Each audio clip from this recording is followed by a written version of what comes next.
ఓం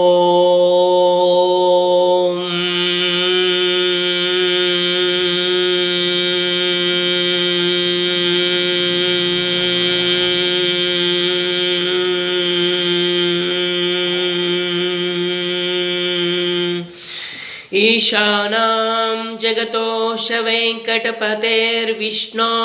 परां प्रेयसीं तत्त्वक्षस्थलनित्यवासरसिकां तत्क्षान्ति संवर्धिनीं पद्मालङ्कृतपाणिपल्लवयुगां पद्मासनस्थां श्रियं वात्सल्यादिगुणोज्ज्वलां भगवतीं वन्दे जगन्मातरम् श्रीमन्कृपाजलनिधे कृत सर्वलोक सर्वज्ञशक्तनतवत्सल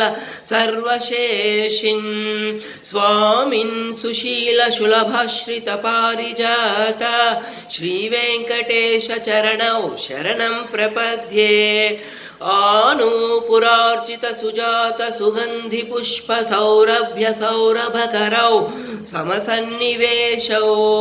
सौम्यौ सदानुभवनेऽपि नवानुभाव्यौ श्रीवेङ्कटेश चरणौ शरणं प्रपद्ये सद्यो विकासि समुदित्वरसान्द्रराग सौरभ्य निर्भर सरोरुह साम्यवार्तां सम्यक्षु साहसपदेषु विलेखयन्तौ श्रीवेङ्कटेश चरणौ शरणं प्रपद्ये रेखामयध्वज सुधाकलशातपत्र वज्राङ्कुशाम्बुरुह कल्पक शङ्खचक्रै भव्यैरलङ्कृत